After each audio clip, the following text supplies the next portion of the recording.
नमस्ते। मैं आचार्य वीना चड्डा आप सबको मेरा सलाम, आदाब, सत श्री अकाल, सबको मेरा प्रणाम। आज मैं आपसे एंग्जाइटी के बारे में बात करने आई हूँ। आप सोचेंगे ये तो बहुत मामूली सी बात है। हम सबको जीवन में ना जाने कितनी बार इसकी फीलिंग होती है, लेकिन ये एंग्जाइटी छोटी मोटी बात नहीं, ये बहुत बड़ी बीमारी है। एंग्जाइटी होती क्या है, पहले हम इसको समझ लेते हैं। हम सबके जीवन में दुख, दर्द, बीमारी, दुर्घटना, एक्सीडेंट, वियोग, डेथ सब कुछ आता है। लेकिन जब भी आता है तो नेचर हमें उसको सहन करने की हमको एक ताकत देती है और हम सब उसको अपने अपने ढंग से कई तरह से उसको झेलते हैं, सहन करते हैं और मजबूत बनते हैं। लेकिन एक स्थिति वो भी होती है जब इन सबसे पहले एक मन में आशंका होती है बीमारी की, दुर्घटना की, डेथ की, एक्सीडेंट की, ऊपर से गिरने की, फेलियर की, एग्ज़ाम में फेलियर की, ना जाने एक मन में आशंका होती है। यानी कुछ अनहोनी ना हो जाए, पता नहीं कल क्या होने वाला है। कुछ आशंका, कुछ अनहोनी, कुछ बेदवासा सा कुछ ऐसा होता है कि हम उसको सोचकर कांप उठते हैं और मन ही मन हमारे अंदर बेचैनी होती है और एक अजीब सी फीलिंग होती है। लगता है हमें कुछ हो जाएगा, शायद हम मर जाएंगे। हमें कंपकपी होती है, पसीना आता है, दिल की धड़कन बहुत बढ़ जाती है, कभी सीने में दर्द, कभी कंधों में दर्द, कभी पसीने छूटते हैं और कभी कभी तो हार्ट अटैक और सुसाइड कर लेते हैं। यानी ऐसी ऐसी फीलिंग होती है कि हमको लगता है हम मर जाएंगे, हमसे नहीं रहा जा रहा। कुछ अजीब सी फीलिंग, ऐसा लगता है कि जैसे जो एक क्षण है ये जल्दी से ख़त्म हो जाए, अगर ख़त्म नहीं होगा तो हम ख़त्म हो जाएं। यही एंग्जाइटी है और ये ना जाने क्या क्या कुछ कर देती है। Hypertension, blood pressure, suicide, death, heart attack, ना जाने कितनी कितनी बीमारी को मोल दे देती है। और हम इसके लिए डॉक्टर के पास जाते हैं, बहुत बार मेडिकेशन करते हैं, लेकिन कई बार उससे भी फ़र्क नहीं पड़ता। और फिर हर बार मेडिकेशन तो पॉसिबल नहीं है, क्योंकि ज़िंदगी का ये सच्चाई है। अब इसको झेले कैसे, ये एक प्रश्न है। मैं आपको अपने हर वीडियो में बताती हूँ और आपको मैं समझाती हूँ, जो भी प्रॉब्लम आती है, जो उसका कारण होता है, उसी में ही उसका हल छुपा है। इसको हम बहुत आसानी से एंग्जाइटी को कम कर सकते हैं। जब हम अपनी ज़िंदगी को नेचर के साथ जोड़ते हैं, आप देख रहे हैं ना चारों तरफ ये जो हरियाली, ये नेचर, और जब साइंस के साथ जोड़ते हैं तो हम जिंदगी को अच्छे से समझ पाते हैं। अब आप ही देखिए, आज इस समय सूरज नहीं है, एक ही दिन में सुबह, दोपहर, शाम, रात, कभी सन्नी डे, कभी नो सन, कभी नो मून, कभी आंधी, कभी तूफान, कभी बरसात, सर्दी, गर्मी, बसंत, ऑटम, कभी भूचाल आता है, कभी अर्थक्वेक होता है, कभी तूफान आ जाता है, कभी बाढ़ आ जाती है। यानी नेचर हर पल अपना रूप बदलती है। और हम भी तो छोटे बच्चे होते हैं, टोडलर बनते हैं, यंग, बुजुर्ग, फिर हम चले जाते हैं। यानी जो सृष्टि है, जो नेचर है, वो हर पल अपना रूप चेंज करती है, आपको बताती है। Change is the law of nature.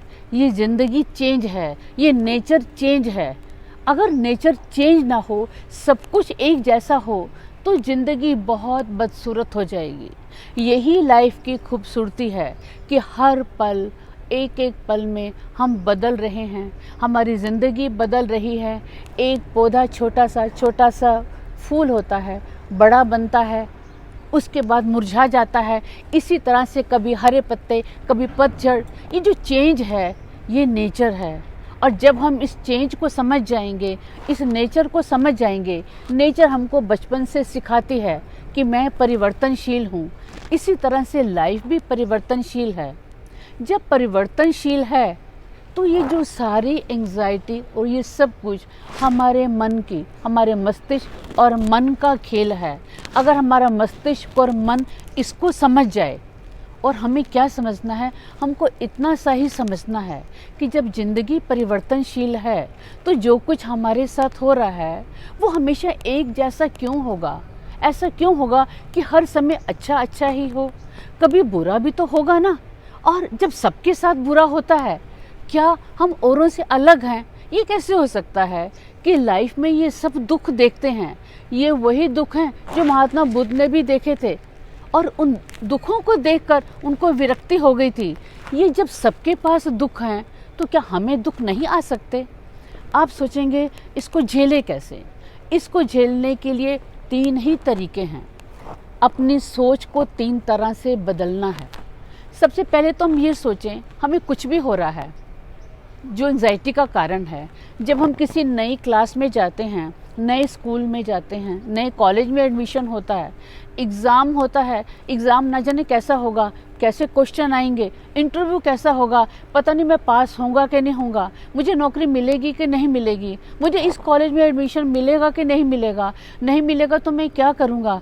और दूर मेरे बच्चे बैठे हैं, इस देश से दूर, ना जाने उनके साथ क्या होगा, उनकी सिक्योरिटी, उनकी सेफ्टी, कहीं एक्सीडेंट ना हो जाए। किसी अपने प्रिय की डेथ के बारे में घबरा जाते हैं, कहीं उसकी डेथ ना हो जाए, कहीं मेरी डेथ ही ना हो जाए। यानी जो ऐसी ऐसी बातें हैं, हम ये भी तो सोच सकते हैं। और तो और हमें कभी लगता है, अपने आसपास देखते हैं किसी को हार्ट अटैक हो गया तो मुझे हार्ट अटैक ना हो जाए, अरे मुझे कैंसर ना हो जाए। अभी जब कोरोना आया तो हल्का सा खांसी जुकाम भी हुआ तो लगा कि मुझे कहीं कोरोना तो नहीं हो रहा। हम बार बार अपने को चेक करते हैं, बार बार गूगल देवता में जाते हैं, सिम्टम देखते हैं, और जब सिम्टम देखते हैं तो हमको लगता है अरे ये सारे सिम्टम हमको ही हैं, कहीं हमको ये प्रॉब्लम तो नहीं। ये जो ऐसी सारी स्थिति है, यही एंग्जाइटी है, यही हाइपरटेंशन को जन्म देती है। अब हम कैसे सोचें? हम ये सोच सकते हैं, एग्ज़ाम है, कोई बात नहीं, ज़रूरी तो नहीं है कि सारे क्वेश्चन मेरे मतलब के ही हों। अगर नहीं भी अच्छा हुआ एग्ज़ाम तो क्या फ़र्क पड़ता है। मान लो मैं पास नहीं हुआ, कोई बात नहीं, मैं अगले साल दोबारा तैयारी करूँगा। अगर इंटरव्यू में मेरा नंबर नहीं आया, कोई बात नहीं, किसी और नौकरी के लिए तैयारी कर दूँगा। अगर मेरे कॉलेज में एडमिशन नहीं हुआ तो किसी और कॉलेज में ले लूँगा। नहीं होगा, 1 साल अपनी स्किल को और बढ़ा दूँगा। आप जानते हैं ना, जितने भी हमारे बड़े लोग हुए हैं, जितने भी महान लोग हैं, वो सभी ऐसे हैं जिनको फेलियर देखना पड़ा था। अब्दुल कलाम एयरफोर्स के लिए गए थे, वहाँ उनका सिलेक्शन नहीं हुआ, लेकिन किसी को क्या पता था कि उनके लिए नासा इंतज़ार कर रहा है, और उसके बाद जो हुआ वो हिस्ट्री है। यानी हम अगर फेलियर होते हैं, हमको कहीं कुछ नहीं मिलता, तो हम मान के चलें नेचर को कुछ और मंजूर है, उसमें हमको हताश नहीं होना। हमको सोचना है कोई बात नहीं, हम दोबारा ट्राई कर लेंगे, दोबारा नहीं होगा तो कोई बात नहीं, किसी और में ट्राई कर लेंगे। अब अगर हमने देखा कि सबको बीमारी हो रही है, होता क्या है, जब हम टेस्ट कराते हैं, जब रिपोर्ट आनी है, रिपोर्ट से पहले हमारे दिल की धड़कन बढ़ जाती है, पता नहीं रिपोर्ट क्या होगी, पता नहीं पॉजिटिव होगा या नेगेटिव होगा। अगर हम ऐसे लें, चलो कोई बात नहीं, अगर हमको मान लो कोई भयानक बीमारी हो भी गई तो सब कुछ ट्रीटमेंट है। अगर हम पॉजिटिव माइंड से ट्रीटमेंट लेंगे, डॉक्टर के अकॉर्डिंगली चलेंगे, तो सारी दुनिया को प्रॉब्लम होती है और ठीक भी हो जाती है। तो हम ऐसा क्यों सोचें? तो जब हम ऐसी सोचेंगे कि हमारे साथ कुछ भी हो जाए तो कोई बात नहीं, उसका हमारे पास अल्टरनेटिव है, तो क्या होगा, हमारे दिल की धड़कन नहीं बढ़ेगी, हमें एंजाइटी नहीं होगी, हमारा मन और मस्तिष्क स्थिर रहेगा। अब आप दूसरी सोच लें, हम ऐसा भी तो सोच सकते हैं कि अरे भाई हमारे साथ ही ऐसा क्यों होगा, हम एग्ज़ाम देंगे, वो क्वेश्चन आएंगे जिनको हम कर पाएंगे, हम एग्ज़ाम में अच्छे से पास हो जाएंगे, ये जो इंटरव्यू हो रहा है उसमें हमारा सिलेक्शन हो जाएगा, हमें इस कॉलेज में एडमिशन मिल जाएगा, हमको नौकरी भी मिल जाएगी, हमारी जो मेडिकल रिपोर्ट है वो भी ठीक आएगी, और हमारा कोई जो प्रिय है जो बीमार पड़ा है उसकी डेथ नहीं होगी, वो ठीक हो जाएगा। यानी हम पॉजिटिव भी सोच सकते हैं। यानी हमने अपनी सोच को बदलना है, और जब सोच को बदलेंगे तो no anxiety, no hypertension, no blood pressure, no heart attack, no suicide, और जितनी तरह की बीमारी हैं, नो शुगर, कुछ भी नहीं होगा। अब आप कहेंगे ये कहना तो बहुत आसान है, लेकिन ये पॉजिटिव सोच आती नहीं है, वो कैसे लाएं? इसके लिए 3 ही तरीके हैं। पहला तरीका, हमको रोज मेडिटेशन करना है। मेडिटेशन की आदत बनानी है जिससे हमारा मन मस्तिष्क मजबूत हो जाए। दूसरी बात, जब भी ऐसी प्रॉब्लम हो तो बहुत लंबे लंबे सांस लेने हैं। जैसे लंबे लंबे ब्रीथ लेंगे और अपने हार्ट को बोलेंगे ऑल इज़ वेल, ठीक है, सब ठीक है, मैं सब संभाल लूँगा। जब ऐसी शांति, ऐसा रिलैक्स फील करेंगे तो सब कुछ ठीक हो जाएगा। और तीसरी बात, इस पॉजिटिव फीलिंग को आने के लिए जहाँ आप रहते हैं उसको देखना बहुत ज़रूरी है। आप अपने घर के नॉर्थ ईस्ट का जो एरिया है उसमें सफाई रखें, कोई क्लटर नहीं, कोई कूड़ा नहीं, कोई स्टोरेज नहीं, उसको बिल्कुल साफ़ रखें, क्योंकि नॉर्थ ईस्ट आपका नर्वस सिस्टम है, आपकी सोच है। जब आप ऐसा करेंगे, उसको बैलेंस रखेंगे, तो आपके अंदर पॉजिटिव फीलिंग आएगी और आपको रास्ता समझ में आएगा कि ये जो मुसीबत आई है, जो सबके साथ आती है, सदियों से आती चली आई है, तो मैं क्या करूं, इसको मैं कैसे हटाऊं, कैसे करूं? वो जो सोच है वो आपको नॉर्थ ईस्ट देगा। और जो आपके अंदर डर है, जो हिम्मत चाहिए, जो बल चाहिए, जो शक्ति चाहिए, वो हमारी साउथ एरिया से आती है। तो अपने घर के साउथ एरिया को, साउथ ईस्ट एरिया को बिल्कुल साफ रखें, नो क्लटर, और उसको बैलेंस रखें, तो आप में ताकत आएगी। और इतनी ताकत आएगी कि अब कोई भी मुसीबत हो ऐसे आराम से निकल जाएगी। जब हमारी ऐसी फीलिंग होगी तो एंग्जाइटी का तो मतलब नहीं।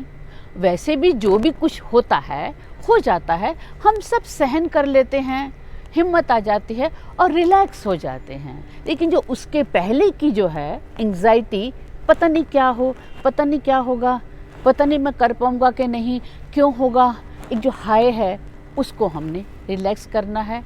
बस इन छोटी छोटी बातों का ध्यान रखें तो एंग्जाइटी के लिए ना तो आपको मेडिकेशन करना पड़ेगा, ना डॉक्टर के पास जाना पड़ेगा, और आप हमेशा स्वस्थ रहेंगे, मेंटली स्वस्थ रहेंगे और हमेशा खुश रहेंगे। धन्यवाद।